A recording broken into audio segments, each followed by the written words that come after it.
Why should I speak in Hindi? Okay. Why should I speak in Hindi? Okay. This is Karnataka, okay? You have to speak in Kannada. So You why? have to speak in Kannada. No, we will not speak in Kannada. Why we will You speak in Kannada? Because we are Karnataka. This Okay. is our land, okay? This is our land. Okay.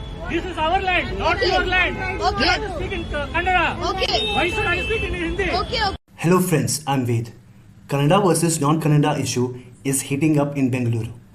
To be fair, it also happens in Mumbai. In fact, political parties like Shiv Sena popped up by saying that they want to protect Marathi Manus and Marathi language. Marathi Manus are basically people who are Marathi speakers. From Shiv Sena came the Maharashtra Navnirman Party, led by Mr. Raj Thackeray, whose party men have been in the news many a times for beating people from Uttar Pradesh and Bihar. Marathi versus non-Marathi issue is also a big one in Maharashtra.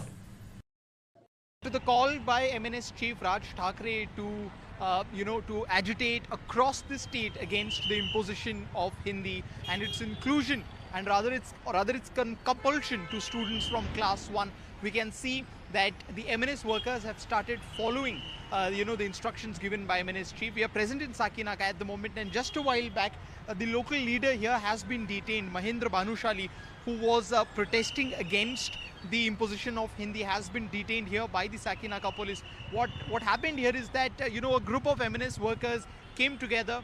They not just protested against the implementation or the compulsion of English or compulsion of Hindi in the Maharashtrian schools, but also took this opportunity to highlight Maharashtrian culture post that the GR which stated this rule was torn apart.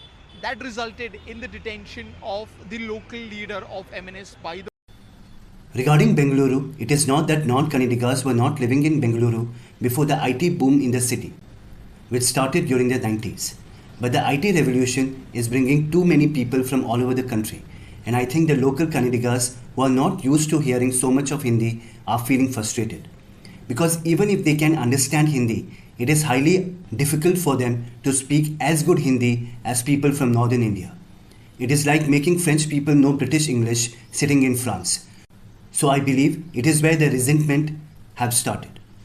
Many Hindi speakers don't even bother to know whether the other person knows Hindi or not, because it is perceived that Hindi is our national language and everyone should know it, which is not true. According to Article 343, Hindi and English are only official languages of India, and the Indian Constitution recognizes 22 scheduled languages. But as Hindi speakers are more in number and most Hindi speaking states are quite economically backward, more Hindi speakers are more likely to migrate to Western and Southern India compared to Marathis or Southern Indians going to the Hindi states. India does not have the concept of state level citizenship, so anybody can migrate and live in most parts of the country without any problem. And people tend to migrate to regions which are more prosperous. That is the reason you will find Biharis in Assam and even Punjabis in Tamil Nadu. Because of this fake propaganda that Hindi is our national language, many northern Indians don't bother to learn the most spoken language of the state they are settled in. It happens in almost all non-Hindi speaking states of our country, including Gujarat, Punjab and West Bengal. आप बांग्लादेश में नहीं हो, you are eight India. आपको बंगाली आता है, हिंदी नहीं आता India में रहते। সবাই যাবেন। West Bengal is a part of India, you must be আপনারা বললেন लर्निंग। আমি পশ্চিমবঙ্গে থাকি, নিজের মাটিতে থাকি, তোর মাটিতে থাকি।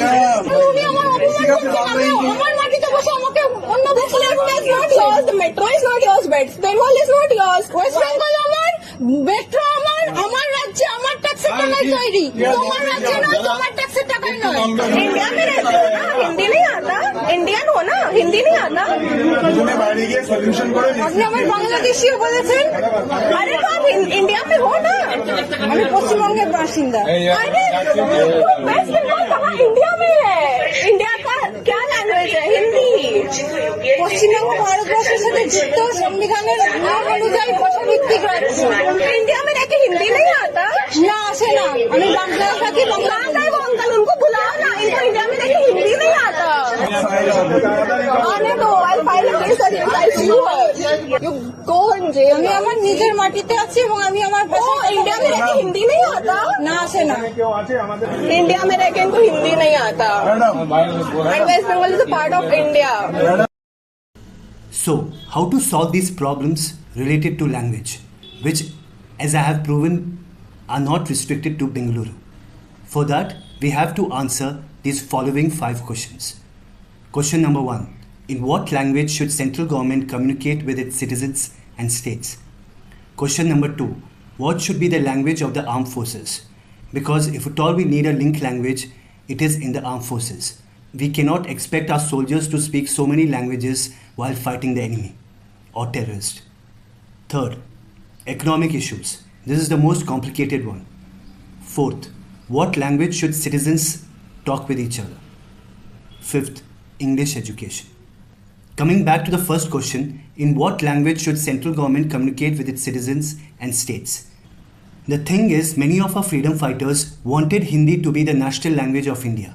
But during their period, internet was not there. Technology was not this advanced.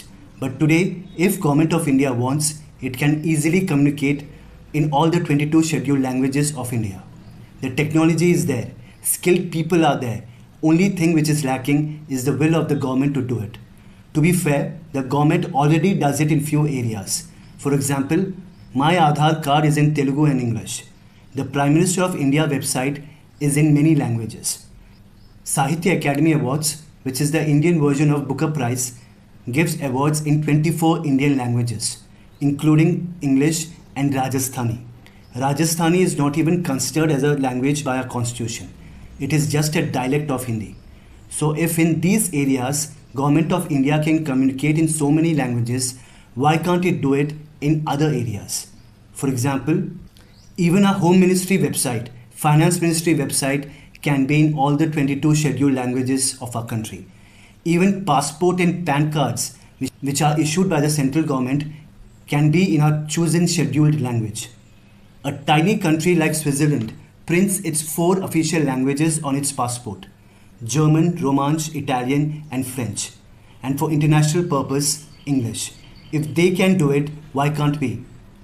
Even Bulgarian passport is in 2 languages apart from English. Hindi is a wonderful language, but only Hindi is not India. So let us go to the next question. What should be the language of the security related organizations like Army, Navy, Air Force, BSF, CRPF, RAW, etc.? Because if at all we need a link language, it is in the armed forces. We cannot expect our soldiers to speak in so many languages to communicate while fighting the enemy. Right now, I don't think there is anybody who doesn't know little bit of Hindi in our security related organizations. But proficiency in English language is also needed as you go up the rank. But why should our soldiers have proficiency in English language to serve and protect Indian citizens? Of course, we all should have some knowledge of English as it is a global language and much of the scientific and financial world uses this language. But why should Indian security personnel have expertise in this language to interact with each other? We need a language which is comfortable to all our soldiers no matter what their rank or position is, or no matter what region they belong to. So for this, the first contender is of course Hindi. But the problem with Hindi is it is a language born in Delhi or Western UP side. So people of other regions of India find it uncomfortable learning this language, and because it is the most spoken and understood language, many from Western, Southern and Eastern India feel like Hindi language is being imposed on them and is a threat to their own language. आप बांग्लादेश में नहीं हो, you are at India. आपको बंगाली आता है, हिंदी नहीं आता India में रह के? সবাই যাবেন। West Bengal is a part of India. You must be learning Hindi. আমি পশ্চিমবঙ্গে থাকি, নিজের মাটিতে থাকি, তোর মাটিতে থাকি।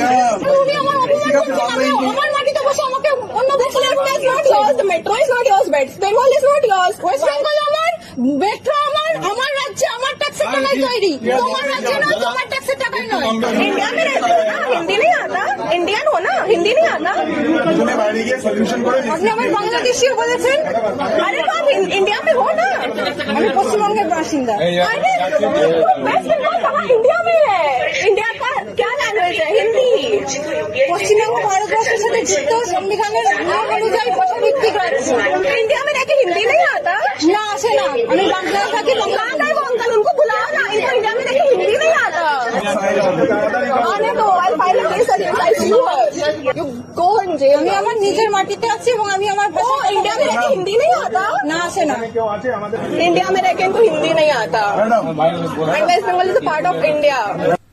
Many believe Hindi will eat up their language, and their fear is not completely unjustified. Today, northern Indian languages like Rajasthani and Awadhi are considered a dialect of Hindi, but as per my research, they are proper languages like Punjabi, Gujarati or Marathi. Even Sahitya Academy, the Indian version of Booker Prize, considers Rajasthani as a separate language.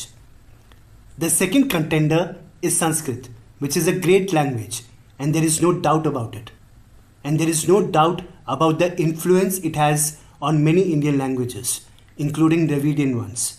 My own name is Ved or Vedavyas, which is a Sanskrit name. But it is very difficult language to learn. Even many Sanskrit teachers prefer talking in Hindi or their own mother tongue while teaching Sanskrit. Also, Sanskrit is perceived to be an upper caste Brahmin language, and there are many people in our country who strongly believe in it. Whether this belief is correct or not is a matter of another debate. The third contender is English, which is a global language, but a language not born in India. But if English is made the link language of our security organizations, we would become the laughing stock in front of the world. The world would say a country where so many languages are spoken had to choose a foreign language for its unity. So what is the solution? I believe the only way out is to create a new language which would be the mixture of all the 22 scheduled languages of our constitution. For the film Bahubali, a new language called Kiliki was invented for the film. Nimda, those rest tell me. Har tabush crack oikinim bumla, mohino zuku, lohakwe. For the web series Game of Thrones, 2 languages, Valyrian and Dothraki, were invented. Novageri! Axia osentas, menti osentas, Kiloni pilos lue balek dolgi osenetas, Inini odrikatas, Urnei lue dolgi prijatas!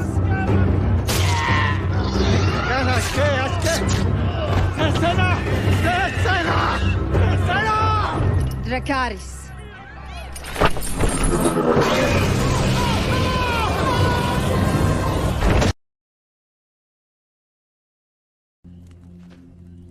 Mrżanen, jeśli w zasadzie jeszcze seres. Man anhaveloshak aż aka.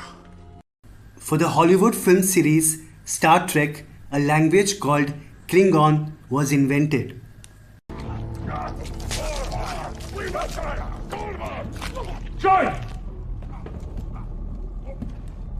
George began to twitch for off and on the Jech and Dakar Giorgio Beckles, Krunjoe, Mark, Mochmechmach, Kama.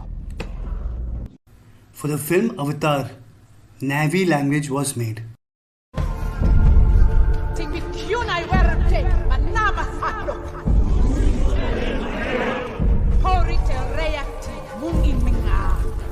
Solo si può rimanere.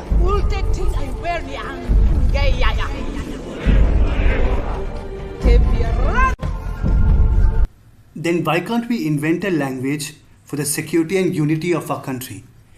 Joining the armed forces is no doubt a prestigious and respectable job. But at the end of the day, it is a job, and people learn new languages or skills for a job. Job aspirants learn foreign languages like German, French, or Mandarin to get a job. They even learn computer languages like Python, C++, Java, etc. Fortunately, the combined population of these 22 scheduled languages is around 97%. of our total population according to our 2011 census. And the basis of many Indian languages are more or less same. That is A, A, I, I, Kha, Kha, Ga, Ga. Whether it is Indo-European or Dravidian. For the time being, we can call this language as Raksha language or Raksha Bhasha, as it would be the language for our security related organizations whose sole job or duty is to protect Indian citizens. Raksha in Sanskrit means protect. Because this language is the mixture of all the scheduled languages, nobody can say this belongs to one particular region. Telugu people from Telangana or Andhra Pradesh will learn few words from Bengali and vice versa. Hindi speakers from UP and Bihar will learn few words from Malayalam and vice versa. We can invite people from the general category, scheduled caste and scheduled tribe to make this language, so that nobody can call this language as an upper caste one. As I have mentioned before, Sanskrit is perceived to be an upper caste language. And then, because all the experts working on this language would be Indian citizens, so this language cannot be called foreign. People from all genders will be invited, so that feminists cannot call this language as male chauvinistic one. To get into the security related organizations, knowing this Raksha language can be made mandatory, apart from the physical, medical and aptitude tests. Slowly, this language can replace English as the language of the Supreme Court, or in general the judiciary. According to NEP or National Education Policy, every state has to follow 3 language formula. Out of these 3 languages, 2 have to be Indian. Usually, non-Hindi states take Hindi as a second or third language, but Hindi states people usually take Sanskrit as an option. But Sanskrit is a language which is not very useful in our daily life. Non-Hindi states end up learning Hindi. If Raksha language is introduced, it can act like a link language. In every state, the state's most spoken language should obviously be taught. Second language can be this Raksha language, and third most likely would be English. At a primary school level, these languages can be taught. So in this way, Raksha language can become the link language many Indians crave for. Even Northern Indians will learn few words from Dravidian languages, and people from Northeast will also be happy that few words from their own languages is being used by rest of India. Raksha language will become the interstate language every Indian wants. But equal number of words should be taken from each of the 22 scheduled languages. Otherwise, again we would be fighting with each other. So equal number of words from Assamese, Malayalam, Kashmiri, Gujarati, etc. etc.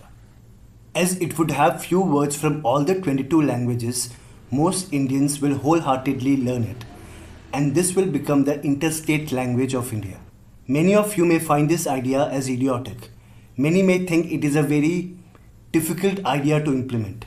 But whatever it is, please share this video with as many people as you can, so that somewhere somebody may come up with a better idea, which will stop, at least reduce the language tensions in our beautiful country. My mother tongue is Telugu, and my family is from Telangana and Andhra Pradesh side. Though I was born in Hyderabad, I was less than 2 years old when my family shifted to Delhi. And that is the place I have spent my whole childhood.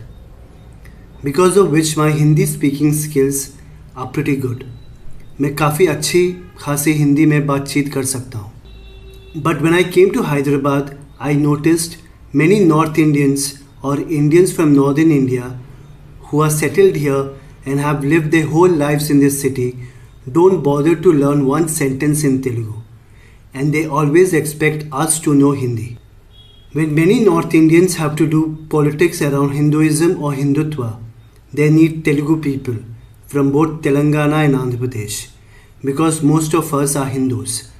But regarding language, many of them gang up with the old city Urdu or Deccani speaking Muslims. Hindi, Urdu or Deccani spoken on the road is more or less same. But how come there is a small Urdu speaking area in a region where Telugu is mostly spoken? As we know, both Hindi and Urdu were not born in southern India, and according to Telangana state government website, Telangana itself means Telugu Angana, meaning Telugu speaking population. The fact is, Nizam never bothered about Telugu language and tried to impose Urdu on his subjects. In the book India's Struggle for Independence, renowned historians like Bipin Chandra and Mridula Mukherjee have written, Urdu was made the court language and all efforts were made to promote it, including the setting up of the Usmania University. Other languages of the state, Telugu, Marathi and Kannada, were neglected, and even private efforts to promote education in these languages were obstructed. Another famous writer and historian of our country, Mr. Rajmohan Gandhi, in his book Modern Southern India, has written about Nizam rule. Telugu was the population's principal language, while in some parts Marathi and Kannada prevailed. Yet Urdu, spoken only in Hyderabad city by a majority, was the state's official language. Mr. Rajmohan Gandhi happens to be the grandson of two of our great freedom fighters. His paternal grandfather is Mahatma Gandhi and maternal one is Mr. C. Rajgopalachar. After independence, the government of United Andhra Pradesh never really bothered to teach Telugu to the people living in the old city area of Hyderabad.